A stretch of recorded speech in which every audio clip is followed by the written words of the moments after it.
Como se ve, hay un interés por la gente de seguir teniendo información real, ¿no? Todos sabemos que los medios de comunicación, algunos responden a intereses económicos. Esos intereses hoy están muy alineados con el gobierno nacional. Y la verdad que sacar 678 de un canal público, sabiendo que es un programa que analiza información, no es un programa que da información objetiva, ¿no? Eso significa que me parece que el gobierno de Mauricio Macri está dispuesto a tener la totalidad de los medios de comunicación a favor de él. Creo que la intervención del AFCA tiene que ver con tener el control permanente de los medios de comunicación para poder avanzar sobre los derechos de la gente. Así que cómo se hace, la realidad es que la única verdad es la que la gente sabe. Esa realidad tiene que circular por otros medios. Soy Edgardo Moca. Mi profesión formal, oficial y registrada por un diploma es politólogo, licenciado en Ciencia Política. 678 empieza siendo un desafío comunicacional, un desafío crítico a los medios de comunicación. Claro, hay que situarlo, como suele decir mi amigo, un joven politólogo muy destacado que se llama Federico Montero, 678 no es una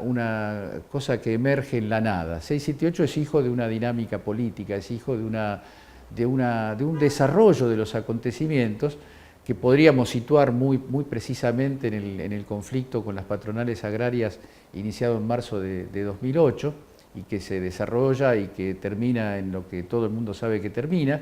y que produce un fuerte debilitamiento y un fuerte cuestionamiento al proyecto que ya entonces encabezaba Cristina Kirchner. Y 678 le puso voz a un reclamo de un sector muy importante de nuestra sociedad, muy masivo, que se sintió un poquito abandonado y un poquito perdido ante la existencia de un discurso único, abrumador, que surgía de todos los costados, que uno hacía zapping en la televisión y siempre encontraba a los mismos intérpretes de lo que estaba ocurriendo, a los jefes de la mesa de enlace, a los políticos de la derecha, a los periodistas que se autotitulan independientes, en fin, a la gran maquinaria cuyo eje en materia comunicativa es el Grupo Clarín y cuyo arquetipo, digamos, es Héctor Mañeto, que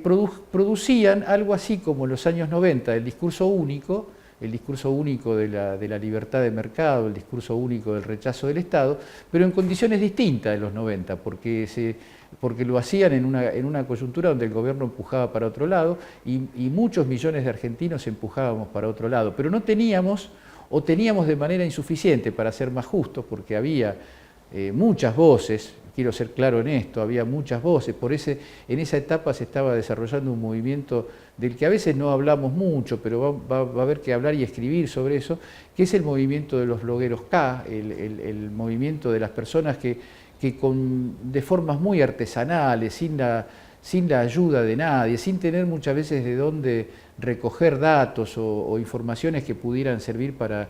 enfrentar esta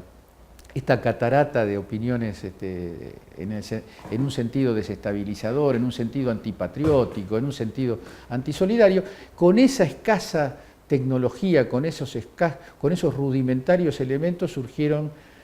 muchas voces nuevas, pibes que no sabíamos quiénes eran y que de golpe se convirtieron en personalidades del mundo político. Algunos llegaron a ocupar cargos importantísimos en el gobierno, otros que no ocuparon cargos en el gobierno hicieron mucho aporte al desarrollo de la conciencia del pueblo argentino. Pero claro, el mundo bloguero tenía esos enormes méritos y esas limitaciones de un mundo donde la televisión sigue ocupando, a pesar de todo el crecimiento de formas alternativas de comunicación, la televisión sigue siendo un gran una gran herramienta. Entonces surgió este programa que al principio tenía forma, yo creo que sería lindo hacer la experiencia de mirarlo, 678, y estoy hablando como televidente más que como protagonista, porque entre el año 2009 y el año 2012 yo fui televidente del programa, y muchos de los que ahora son, y se seguirán siendo, compañeros de laburo, compañeros de producción, digamos, eran referentes que aparecían cada noche en la televisión para condensar, sintetizar, en alguna medida simplificar la mirada de un país que era más complejo de lo que mostraban, y más diverso y más contradictorio de lo que mostraban las pantallas de TN y del dispositivo mediático dominante. Yo le debo mucho a esa etapa de 678, de la que no formé parte más que como televidente y como apoyo. Ya en un momento me empezaron a invitar con mucha frecuencia, se utilizaban algunas cosas que yo escribía en Página 12, me fue atrayendo y me fui acercando, o el programa se fue acercando conmigo de alguna manera, por supuesto en primer lugar ganándome como una producción imaginativa, revolucionaria en el formato televisivo, algo de lo que van a hablar los libros de historia cuando las cosas se vayan acomodando las cargas, los melones en el camión se vayan acomodando solos. Alguien se va a preguntar cómo pudo ser posible un espectáculo de esto, que muchos amigos, no solo amigos y no tanto amigos de acá de la Argentina, sino gente como el que fue embajador de Perú en la Argentina, el amigo Nicolás Lynch, me preguntaba cómo hicieron ustedes para tener esto. Nosotros en décadas de historia, nosotros en ningún país de los nuestros tiene algo como esto, es decir, algo donde se condensa, se concentra y aparte se convierte en un núcleo de invitación y de participación de personalidades de la política y durante un largo tránsito de personalidades diferentes y plurales. El hecho de que hayamos dejado de tener esa pluralidad en cuanto a los presentes y a los invitados, doy fe y doy testimonio de que no es responsabilidad de 678 ni de su producción ni de su dirección, sino de cómo se fue dando la tensión política, de la cual yo no reniego. Yo no creo que haya que lamentarse de la tensión política, de eso que algunos llaman la grieta. Dicho sea de paso, la grieta es el nombre que algunos periodistas muy afortunados por su marketing le han puesto a un añejo conflicto, a una añeja querella en la Argentina, entre los que quieren un país factoría, un país vinculado al mundo colonial, imperial, en modo dependiente, con una producción que alimente determinadas necesidades del capitalismo global y con una parte de la población afuera y con los ciclos que todos conocemos, donde parece que estamos saliendo y después volvemos, es decir, volvemos a la condición de país dependiente, de país atrasado. Una parte de la sociedad vivió bien siempre y aplaudió siempre este tipo de colocación de Argentina en el mundo y de modo de convivir de los argentinos, soportando y aceptando como natural las injusticias y la exclusión. Y otra parte de los argentinos peleó siempre en contra de eso. Tuvimos de este lado algunas experiencias y hoy hay que reconocer que la principal de ellas en la historia es la que va del año 45 al año 55, con el antecedente del irigoyenismo, con el antecedente de muchas expresiones populares del siglo XIX, pero está claro que lo del primer peronismo, lo de la emergencia del peronismo en la Argentina marca un antes y un después. Y entonces yo digo, ese conflicto hay que darle la bienvenida y hay que evitar que se lo cierre a cal y canto como lo quieren hacer en este momento los nuevos gobernantes del país. Pero 678 le dio voz a ese conflicto. Yo quiero decir que nosotros sería muy bueno retomar una línea de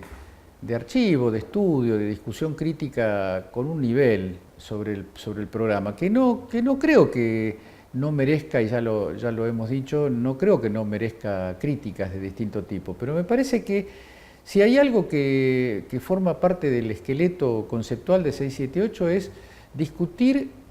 proyectos, discutir, en todo caso discutir declaraciones, actitudes prácticas de las personas, del mundo político, del mundo cultural. Y yo creo que no hay nada que se haya dicho, que hayan dicho los panelistas que entrañe una adversidad personal con la gente, digamos, ¿no?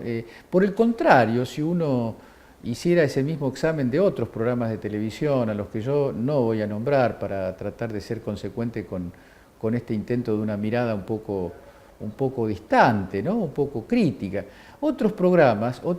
que pasan en los canales, digamos, del mundo Mañeto, como diría Víctor Hugo Morales, nos han insultado y nos han acusado y nos han escrachado de múltiples maneras, de maneras a veces muy ofensivas, de modos de violencia simbólica muy fuertes, a los que yo por lo menos digo en general no se ha contestado y yo personalmente no he contestado, ¿no? Entonces a mí me parece que poner las cosas en su lugar significa admitir que 678 tiene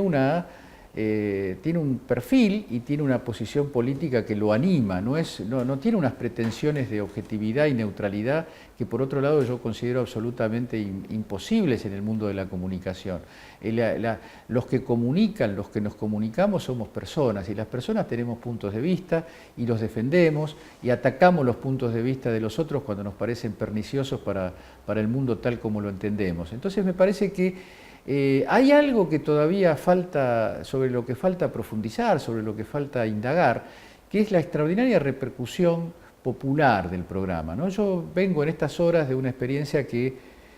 seguramente no me voy a olvidar nunca más en lo que queda de mi vida, que es esta presentación en vivo de 678 en el Parque Saavedra con miles y miles de personas. No voy a poner un número porque no me gustan las querellas por 2.000 más o 2.000 menos. Había muchísima gente en Parque Saavedra. Lo que sí puedo decir es que yo nunca vi tanta gente reunida en una plaza para escuchar a personas, a políticos y a comunicadores hablar de política en términos muy fuertes, en términos muy críticos, en términos muy conflictivos. Sería lindo que alguien me diga qué otro programa antes de 678 pudo hacer esto. No me refiero a espectáculos de orden infantil o de entretenimiento, sin ningún tipo de subestimación de la importancia de estos programas, pero me refiero a la importancia que haya miles de personas congregados alrededor de un sello, que es el sello de un programa de televisión con mucha definición política. Yo creo que a mí me gustaría decir que los que obvian este fenómeno, los que tratan de ningunearlo, de ponerlo en un lugar marginal de la vida política de los argentinos, se están equivocando profundamente y que los errores pueden llevar a otros errores en el sentido de subestimar el grado de penetración en profundidad que tiene determinadas líneas simbólicas de lo que fue el periodo kirchnerista, de pensar como tratan de pensar y de presentar que el kirchnerismo es un fenómeno fugaz, es un fenómeno circunstancial y por supuesto cargado de una subjetividad muy violenta contra los jefes de esto, contra Néstor, y ahora muy concentrado en la figura de Cristina, a la que se pretende deslegitimar y se la pretende hundir. En política hay algo que me parece que no conviene hacer, que es suplantar la realidad por nuestros deseos o suplantar la realidad por nuestra imaginación. El gran maestro Maquiavelo decía: yo quiero ir diritto a la verità effettuale de la cosa. Vamos a la verdad efectiva. Vamos a una verdad efectiva que es que el kirchnerismo fue derrotado en las urnas, pero por un margen muy exiguo, y el kirchnerismo tiene anclas muy fuertes y muy poderosas, como la propia marcha de la propia concentración, la propia plaza del otro día de 678 lo demuestra, y como muchas otras plazas que se están desplegando en el país lo demuestran. Así que yo creo que en una medida 678 forma parte de esta oleada militante que surgió en los primeros años del siglo XXI, forma parte actual de estas nuevas formas de autoconvocatoria. La autoconvocatoria fue otro rasgo del propio programa. En algún momento la gente salió a la calle con las banderas de 678 sin que nadie, y estoy hablando de una época en la que yo no formaba parte del panel, en una época en que nadie estaba, nadie del programa como tal estaba impulsando una marcha para apoyar esto o lo otro. La gente sola sintió necesidad de manifestar su identificación con un programa. Creo que todos estos son hechos inéditos en cuanto a la implantación social de algo que podríamos tranquilamente hablar de un espectáculo televisivo. Las reglas de 678 son las reglas de un espectáculo que necesita tener audiencia, que necesita tener rating, pero que junto con eso, junto con ser una marca, junto con ser una especie de tipo de programa de televisión que marcó una época y marca una época, junto con eso también es la expresión de una identidad política o de un pedazo de la gran identidad política del kirchnerismo peronista o del peronismo kirchnerista que se desplegó en estos años.